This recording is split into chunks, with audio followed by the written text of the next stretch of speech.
নমস্কার। সংগ্রামী যৌথ মঞ্চের পক্ষ থেকে আপনাদের কাছে এলাম। ভিডিওর শুরুতেই অনুরোধ করে রাখছি, যে বিষয় নিয়ে আজকে ভিডিও, সেই বার্তা সমগ্র কর্মচারী শিক্ষক মহলে পৌঁছানো দরকার। আপনারা অবশ্যই বক্তব্যের সাথে সহমত হলে দায়িত্ব নিয়ে শেয়ার করে ফেসবুক, হোয়াটসঅ্যাপে সকলের কাছে পৌঁছে দিন। আপনারা জানেন যে ডিএ মামলা, যেটা সুপ্রিম কোর্টে চলছে, প্রায় ২.৫ বছর হয়ে গেল, তার শুনানি হয়নি। আমরা সম্প্রতি সেই মামলায় ইম্পিড অ্যাপ্লিকেশন করে যোগ দিয়েছি। সুপ্রিম কোর্ট জানিয়েছে যে আমাদের বক্তব্য তারা শুনবেন। আমরা এতদিন রাস্তার লড়াই করছি। রাস্তার লড়াই মূলত আমরা কেন্দ্রীভূত রেখেছি রোপা 2019-এর যে বকেয়া মহার্ঘ ভাতা, সেটাকে নিয়ে। আমরা আন্দোলন শুরুর আগে মহার্ঘ ভাতা প্রায় বন্ধ ছিল। আন্দোলন করে সেই বন্ধ হয়ে যাওয়া চাকাটাকে ঘুরিয়ে অনেকটা আদায় করা গেছে, যদিও বকেয়ার পরিমাণ কিন্তু এখনো অনেক বেশি। কিন্তু যখনই সরকারের সাথে এই বিষয় নিয়ে আলোচনায় বসেছি অথবা আদালতে গেছি, শুনতে হয়েছে যে এই বিষয়টা তো সুপ্রিম কোর্টে পেন্ডিং আছে। এমনকি শাসক দলের মুখপত্ররা কথায় কথায় মিডিয়ার সামনেও এই কথাটা বলেন। আমাদের তখন মনে হলো এবং কর্মচারীদের দাবি ছিল যে সংগ্রামী যৌথ মঞ্চ এই মামলায় পার্টি অ্যাড হোক। আমরা যোগ দিয়েছিলাম। শুনানি শুরু হয়েছে, দ্রুত ডেট পড়তে শুরু করেছে। আজকে ঘোষণা করছি যে এই মামলায় আগামী শুনানিতে, যদিও গত শুনানিতেও থাকার কথা ছিল, আগামী শুনানিতে আমাদের পক্ষ থেকে মাননীয় হরিশ ভিজে থাকবেন, গুরুকৃষ্ণ কুমার থাকবেন, নচিকেতা যোশী থাকবেন, সিদ্ধার্থ ব্যানার্জি, বিক্রম ব্যানার্জি এবং সুদীপ্ত দাশগুপ্ত সহ এক ঝাঁক আইনজীবী থাকছেন কর্মচারীদের পক্ষ রাখার জন্য, এই মামলাকে জিততে হবে বলে। কিন্তু যে আইনজীবীদের কথা বললাম, তাদেরকে নিতে গেলে খরচা আছে।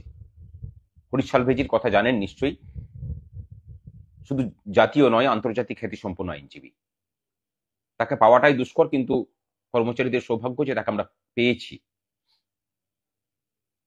কিন্তু যেটা অসুবিধা হয়েছে, আমরা যেমন কর্মচারীদের কাছে পৌঁছাতে পারছি না, শিক্ষকদের কাছে পৌঁছাতে পারছি না সাহায্যের আবেদন নিয়ে, এই অবস্থায় আপনাদেরকে এগিয়ে আসার অনুরোধ করছি।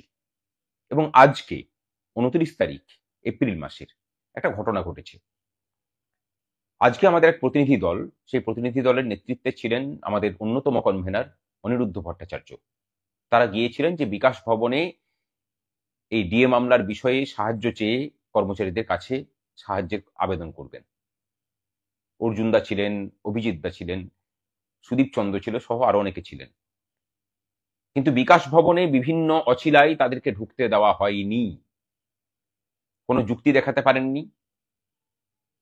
মানে বিষয়টাকে বোঝার চেষ্টা করুন। অন্যান্য মামলাকারী সংগঠন তারা কিন্তু অফিসে গিয়ে পয়সা তুলছেন, প্রশাসন কিন্তু বাধা দিচ্ছে না।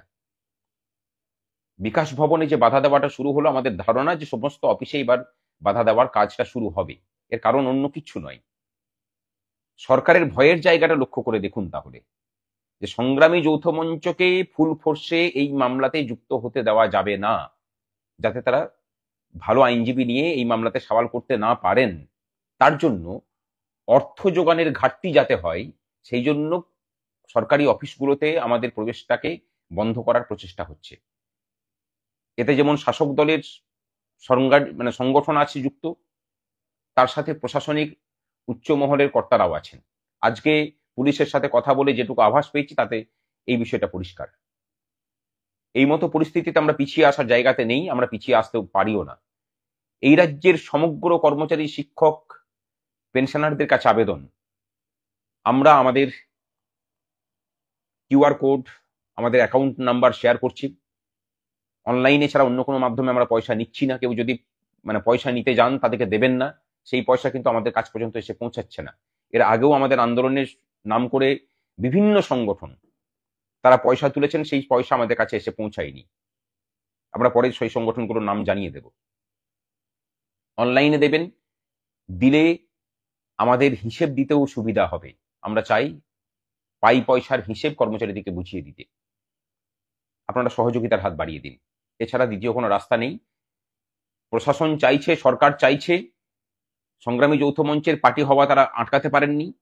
এবার তারা চেষ্টা করছেন যাতে সংগ্রামী যৌথ মঞ্চ হরিশ সালভের মতো আইনজীবীদিকে দিয়ে এই মামলাতে লড়াই করাতে না পারে, সেই জন্য অর্থের যোগানের জায়গাটাকে বন্ধ করতে। একমাত্র আপনারাই পারেন সরকারের এই প্রতিহিংসা, এই কুচক্রের ভেঙে আমাদের হাত শক্ত করতে। মামলা জিতব এবং খুব তাড়াতাড়ি মামলাকে শেষ করব, কথা দিলাম, আপনাদের সহযোগিতার আশায়। নমস্কার।